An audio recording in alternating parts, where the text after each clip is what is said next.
Hello नमस्कार साथियों, आप सभी का स्वागत है आज के इस सेशन में। तो जितने भी आरपीएफ एसआई और कांस्टेबल की तैयारी करने वाले स्टूडेंट हैं, सभी लोग जल्दी जल्दी सेशन से जुड़ जाइएगा। आज जो हम लोग क्वेश्चन देखने वाले हैं, ये क्वेश्चन रहेगा क्वेश्चन नंबर 71 से क्वेश्चन नंबर हम लोग 90 तक देखने वाले हैं। तो चलिए हम लोग बिना किसी देरी के इस सेशन को स्टार्ट करते हैं। जो नया स्टूडेंट है, जिनको जानकारी नहीं है, मैं उनको जानकारी के लिए बतलाता हूँ। ये जो है आरपीएफ एसआई और कांस्टेबल के लिए स्पेशल बुक जो है लॉन्च किया गया है रोजगार पब्लिकेशन द्वारा। तो इस बुक को है जो है हम लोग लाइन बाय लाइन रिवीजन कर रहे हैं। अगर आप भी चाहते हैं इस बुक का लाइन बाय लाइन रिवीजन करना, तो आप लोग इस चैनल को सब्सक्राइब कर लीजिएगा। और इस चैनल पर जो है प्लेलिस्ट के माध्यम से बहुत सारे इस बुक का जो है प्लेलिस्ट मिल जाएगा, तो आप लोग उससे भी आप लोग देख लीजिएगा। तो चलिए हम लोग बिना किसी देरी के सेशन को स्टार्ट करते हैं। तो क्वेश्चन पढ़िए, क्वेश्चन नंबर 71 सभी लोग पढ़िए। कर पुदुचेरी किस न्यायालय उच्च न्यायालय के अधिकार क्षेत्र के अंतर्गत आता है? तो आप सभी लोग बताइएगा।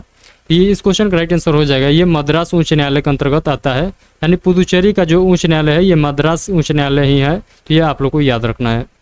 चलिए हम लोग क्वेश्चन का व्याख्या देख लेते हैं। कर रहे पुदुचेरी मद्रास उच्च न्यायालय के अधिकार क्षेत्र के अंतर्गत आता है और मद्रास जो है उच्च न्यायालय भारत के तमिलनाडु प्रांत का न्यायालय है। ये सारे पॉइंट आप लोग को याद रखना है।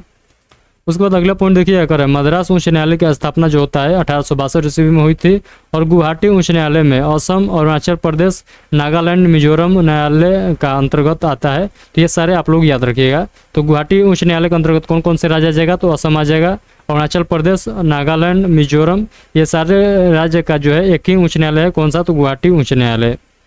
अगला पॉइंट देखिए, अगर कलकत्ता उच्च न्यायालय, तो कलकत्ता उच्च न्यायालय के अंतर्गत जो है पश्चिमी बंगाल आ जाता है। वो अंडमान निकोबार का न्यायालय क्षेत्र अधिकार भी यही है, जो है कलकत्ता का उच्च न्यायालय है। तो ये सारे पॉइंट आप लोग को याद रखना है।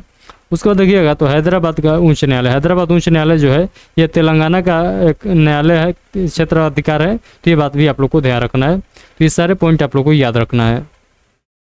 अगला क्वेश्चन देखिए, कर है भारत के उच्चतम न्यायालय निम्नलिखित में से किस के संदर्भ में आदेश जारी कर सकते हैं? तो इस क्वेश्चन का राइट आंसर आप लोग बताइएगा। मौलिक और कानूनी अधिकारों दोनों के जो है क्षेत्र में जो है आदेश जारी कर सकते हैं। चलिए हम लोग इस क्वेश्चन की व्याख्या देखते हैं। कर है उच्चतम न्यायालय मौलिक अधिकार और कानूनी अधिकारों के संदर्भ में आदेश जारी कर सकता है और मौलिक अधिकारों का प्रावधान भारतीय संविधान के भाग 3 के अनुच्छेद 12 से 35 तक में किया गया है। ये सारे पॉइंट को आप लोग को याद कर लेना है। अगला पॉइंट देखिएगा, मौलिक अधिकार नागरिकों के वैधानिक अधिकार है। तो मौलिक अधिकार जो है नागरिकों के वैधानिक अधिकार है और मौलिक अधिकारों की सुरक्षा का उत्तरदायित्व भारत के सर्वोच्च न्यायालय के अधीन है, यानी सुप्रीम कोर्ट के अधीन है। तो आप लोग ये सारे पॉइंट याद रखिएगा। चलिए हम लोग आगे के क्वेश्चन को देखते हैं। अगला क्वेश्चन नंबर 73 सभी लोग पढ़िएगा। क्वेश्चन कर रहा है, भारत के उच्चतम न्यायालय का आदर्श वाक्य क्या है? तो भारत के उच्चतम न्यायालय का आदर्श वाक्य क्या है? तो आप सभी लोग बताइएगा। इस क्वेश्चन का राइट आंसर क्या होगा? तो इस क्वेश्चन का राइट आंसर हो जाएगा यह तो धर्मस्थो जयतः, यानी ऑप्शन नंबर डी इस क्वेश्चन का राइट आंसर हो जाएगा। चलिए आगे के क्वेश्चन को हम लोग कंटिन्यू करते हैं।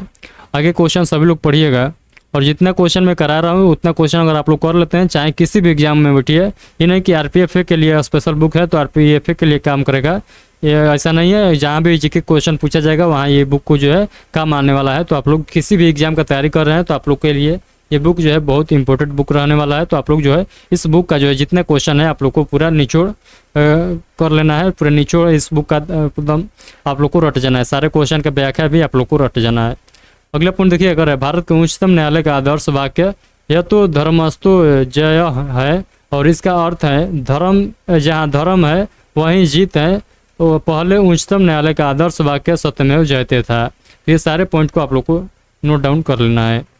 अगला क्वेश्चन देखिए, कर है भारत के राष्ट्रपति को पद की शपथ कौन दिलाता है? तो भारत के राष्ट्रपति के पद की शपथ आप सभी लोग जानते हैं, ये भारत के मुख्य न्यायाधीश दिलाते हैं। तो भारत के जो है सुप्रीम कोर्ट के जो है मुख्य न्यायाधीश जो होते हैं वही दिलाते हैं राष्ट्रपति के शपथ। और बाई चांस जो है मुख्य न्यायाधीश ना रहे तो कौन दिलाएगा? तो आप लोग याद रखिएगा। और सुप्रीम कोर्ट के मुख्य न्यायाधीश ना रहे तो जो सबसे वरिष्ठ न्यायाधीश होते हैं, जो सबसे वरिष्ठ यानी सबसे ज़्यादा उम्र के जो न्यायाधीश रहेंगे उन वही जो है राष्ट्रपति को जो है शपथ दिलाएंगे, अगर मुख्य न्यायाधीश ना रहे तब। चलिए अगला पॉइंट देखिएगा, अगर है भारत के राष्ट्रपति को पद की शपथ भारत का मुख्य न्यायाधीश दिलाता है और भारतीय संविधान का अनुच्छेद 60 में भारत के राष्ट्रपति को शपथ ग्रहण करने का प्रावधान है। तो आर्टिकल 60 आप लोग को याद रखिएगा। राष्ट्रपति के शपथ से रिलेटेड जो है आर्टिकल जो है आर्टिकल 60 है। अगला क्वेश्चन है, भारतीय संविधान के अनुच्छेद 61 में राष्ट्रपति पर महाभियोग की प्रक्रिया का प्रावधान है। और उसके बाद अगला पॉइंट जो है लोकसभा अध्यक्ष लोकसभा अध्यक्ष का मनोनयन लोकसभा के सदस्यों द्वारा किया जाता है। तो ये तो सभी लोग जानते हैं। जो फिलहाल में अभी जो है ओम बिरला को चुना गया है लोकसभा का अध्यक्ष। अगला क्वेश्चन है उपराष्ट्रपति। भारत संविधान के अनुच्छेद 63 में भारत के उपराष्ट्रपति से संबंधित प्रावधान है और भारतीय संविधान के अनुच्छेद 65 में प्रावधान किया गया है कि राष्ट्रपति का पद जो है रिक्त होने पर उपराष्ट्रपति पद आसीन होते हैं। यानी कहने का मतलब है कि जब राष्ट्रपति का पद खाली यानी रिक्त रहेगा तो उस समय कार्यकारी राष्ट्रपति जो रहेंगे ये उपराष्ट्रपति ही रहेंगे। तो यानी ऑप्शन आप लोग याद रखिएगा। अगला पॉइंट याद रखिएगा अनुच्छेद 75। अनुच्छेद 75 में कहा गया है तो इसमें प्रावधान किया गया है कि प्रधानमंत्री की नियुक्ति राष्ट्रपति द्वारा की जाती है। तो आर्टिकल 75 आप लोग याद रखिएगा प्रधानमंत्री की नियुक्ति से रिलेटेड है। अगला क्वेश्चन पढ़िएगा भारतीय न्यायालय प्रणाली। तो भारतीय न्यायालय प्रणाली डैश प्रकार की न्याय प्रणाली का पालन करती है। तो ये किस प्रकार की न्यायालय प्रणाली की पालन करती है? तो ये एकीकृत न्यायालय प्रणाली की जो है पालन करती है। यानी ऑप्शन नंबर ए इस क्वेश्चन का राइट आंसर हो जाएगा। और भारतीय न्यायालय प्रणाली जो है एकीकृत प्रकार की न्याय प्रणाली का पालन करती है और इसका अर्थ है कि भारत में शीर्ष पर उच्चतम न्यायालय है। उसके बाद अगला पॉइंट देखिए कर है इसके विपरीत संयुक्त राज्य अमेरिका में न्यायालय की वैध व्यवस्था है। और उसके बाद अगला पॉइंट पढ़िएगा तो उच्च न्यायालय के न्यायिक पुनर्लोकन की शक्ति प्राप्त है और न्यायिक पुनर्लोकन की शक्ति यूएसए के संविधान से ली गई है। तो ये पॉइंट आप लोग को याद रखना है। न्यायिक पुनर्लोकन की जो है प्रक्रिया जो है कहाँ से लिया गया है? तो यूएसए के संविधान से लिया गया है। अगला क्वेश्चन पढ़िएगा भारत के उच्च न्यायालय के मुख्य न्यायाधीश की नियुक्ति किसके द्वारा दिलाई जाती है? तो आप सभी लोग बताइएगा। तो इस क्वेश्चन का राइट आंसर आप सभी लोग को बताना है। तो क्वेश्चन नंबर 76 का राइट आंसर आप सभी लोग बताइएगा क्या हो जाएगा। क्वेश्चन नंबर 76 का राइट आंसर सभी लोग बताइएगा राष्ट्रपति के द्वारा दिलाई जाती है। तो ये आप लोगों को पॉइंट को याद रखना है। भारत के उच्च न्यायालय के मुख्य न्यायाधीश की नियुक्ति जो है राष्ट्रपति द्वारा दिलाई जाती है और यहीं पर उल्टा हो जाता है राष्ट्रपति की नियुक्ति जो है भारत के मुख्य न्यायाधीश द्वारा दिलाई जाती है। यानी जो पूछेगा भारत के राष्ट्रपति का जो है शपथ किसके द्वारा दिलाई जाती है? तो मुख्य न्यायाधीश द्वारा और मुख्य न्यायाधीश का शपथ जो है राष्ट्रपति द्वारा दिलाई जाती है। दोनों बात को आप लोगों को याद रखना है। और अन्य न्यायाधीशों की नियुक्ति जो है नियुक्ति से संबंधित उच्च न्यायालय के मुख्य न्यायाधीश से भी परामर्श लिया जाता है। और भारतीय संविधान के अनुच्छेद 214 में राज्य के उच्च न्यायालय का गठन का प्रावधान है। तो ये बात भी आप लोग को याद रखना है। यानी आर्टिकल 214 से याद रखिएगा।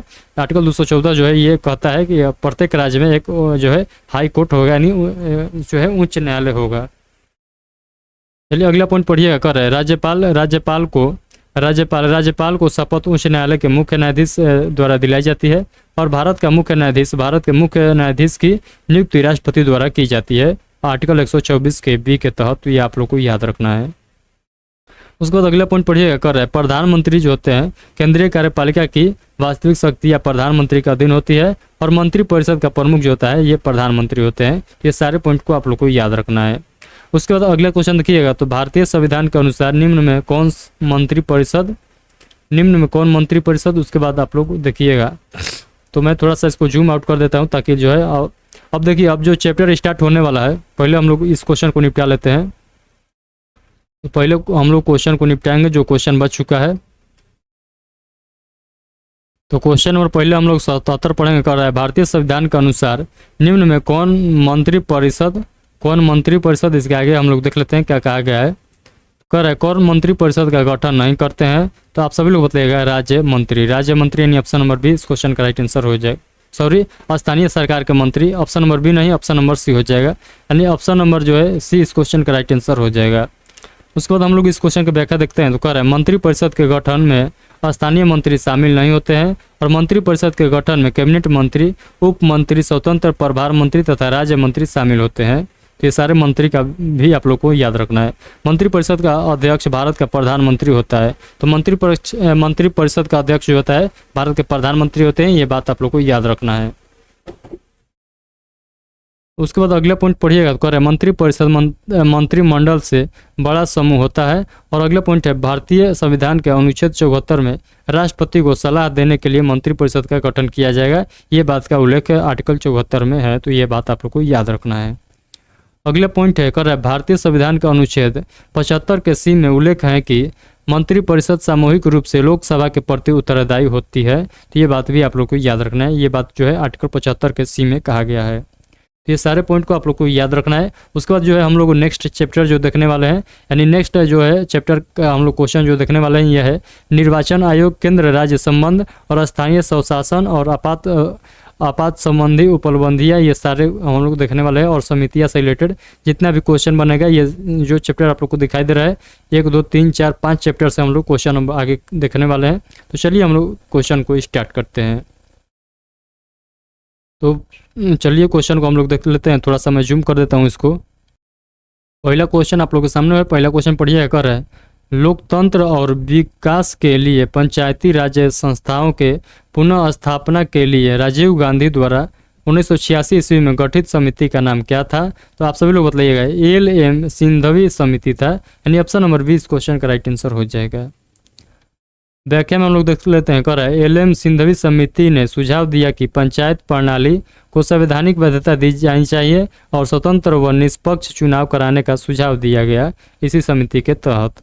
उसके बाद अगला पॉइंट याद रखिएगा, इस समिति ने अस्थायी निकायों के लिए वित्तीय सहायता हासिल करने की योजना बनाई और अशोक मेहता समिति, इस समिति ने त्रिस्तरीय की जगह त्रिस्तरीय जो है पंचायत के गठन का सुझाव दिया था। तो ये सारे आप लोग को समिति का नाम भी याद रखना है, कौन समिति क्या अपना राय दिया था। उसके बाद अगला समिति जो है GV राव समिति है। ये कह रहा है इस समिति का मुख्य कार्य ग्रामीण क्षेत्रों के विकास एवं गरीबी उन्मूलन से संबंधित प्रशासनिक व्यवस्था की समीक्षा करना था। और उसके बाद अगला समिति देखिएगा बलवंत राय मेहता समिति। तो इस समिति ने त्रिस्तरीय पंचायत के गठन का सुझाव दिया। तो ये सारे समिति का आप लोग को जो सुझाव आप लोग को याद रखना है, कौन समिति कौन सा सुझाव दिया था। उसके बाद हम लोग देखते हैं आगे के क्वेश्चन। तो अगला क्वेश्चन देखिए, क्वेश्चन नंबर 2 पढ़िए। कर है 1976 में 42वें संविधान संशोधन द्वारा भारतीय संविधान की प्रस्तावना में कौन से 2 शब्द को जोड़े गए थे? तो आप सभी लोग जानते हैं समाजवादी और धर्मनिरपेक्षता शब्द को जोड़ा गया था 42वें संविधान संशोधन द्वारा, जो कि अब तक जो है भारत के जो है संविधान की प्रस्तावना में केवल एक बार संविधान संशोधन हुआ है, वो 42वां संविधान संशोधन हुआ है। चलिए देखिए, कर है समाजवादी का अर्थ केवल जाति, रंग, पंथ, लिंग, धर्म, भाषा के आधार पर भेदभाव की अनुपस्थिति है। और धर्मनिरपेक्ष का अर्थ होता है किसी भी धर्म विशेष का पालन न करके अपितु सभी धर्मों के समान अवस्था रखना। तो ये धर्मनिरपेक्ष का जो है मतलब होता है। उसके बाद लोकतांत्रिक का मतलब होता है एक ऐसी प्रणाली है जिसमें जनता अपनी इच्छा से अपना प्रतिनिधित्व चुनती है। तो ये पॉइंट आप लोग को याद रखना है। उसके बाद गणतंत्र एक शब्द है। तो गणतंत्र शब्द का मतलब होता है, इसका अर्थ है भारत का शासन भारत की जनता द्वारा चुने गए गणों द्वारा भारत की जनता को आधार मानकर किया जाएगा।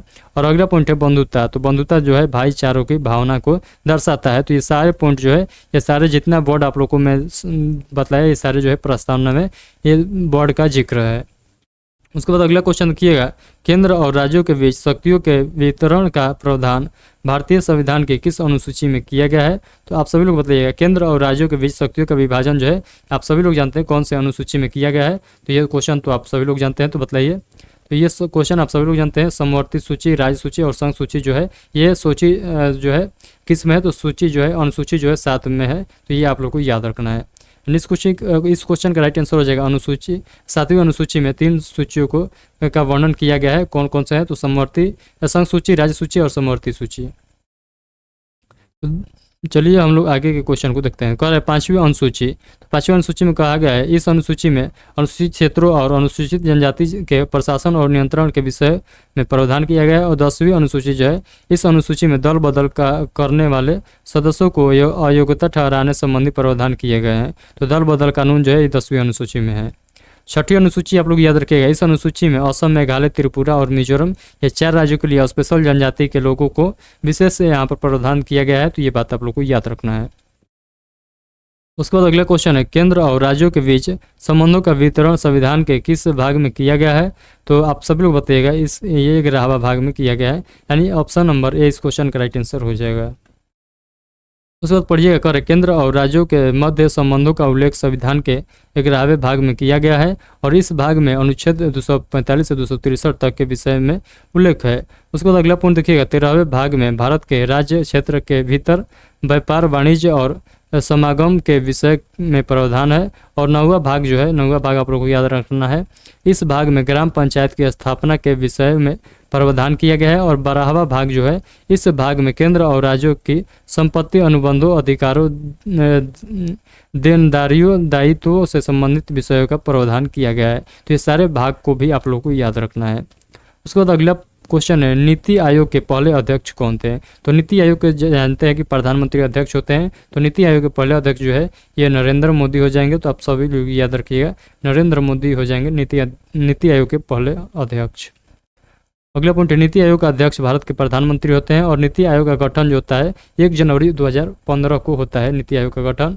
और ये किसके जगह आया था? तो ये योजना आयोग के स्थान पर आया था, लाया गया था नीति आयोग को। तो ये बात आप लोग को ध्यान रखना है। नीति आयोग के प्रथम अध्यक्ष श्री नरेंद्र मोदी थे। चलिए हम लोग आगे के क्वेश्चन को कंटिन्यू करते हैं।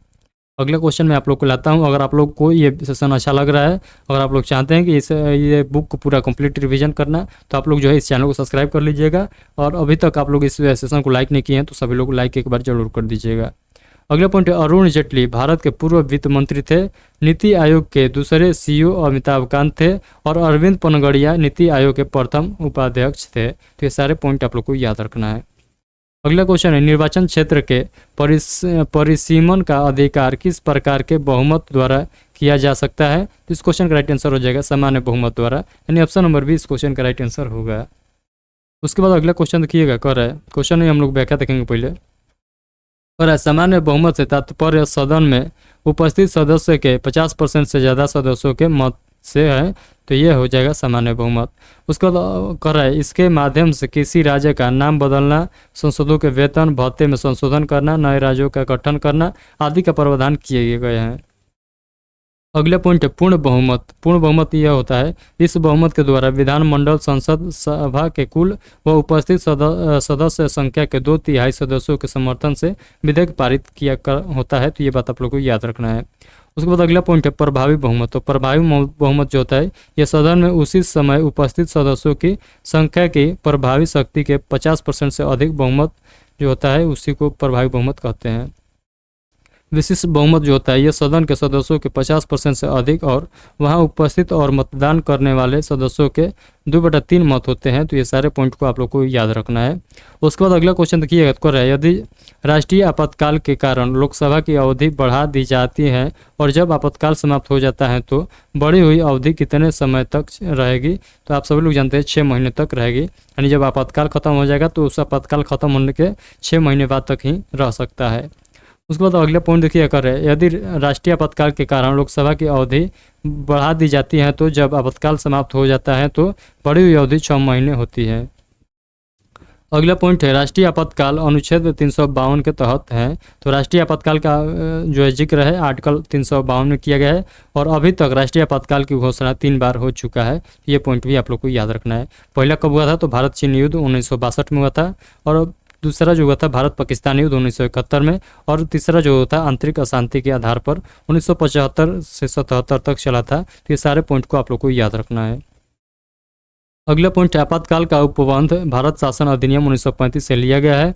और राष्ट्रीय आपातकाल लागू होने के बाद अनुच्छेद 19 में दिए गए अधिकार निलंबित हो जाते हैं।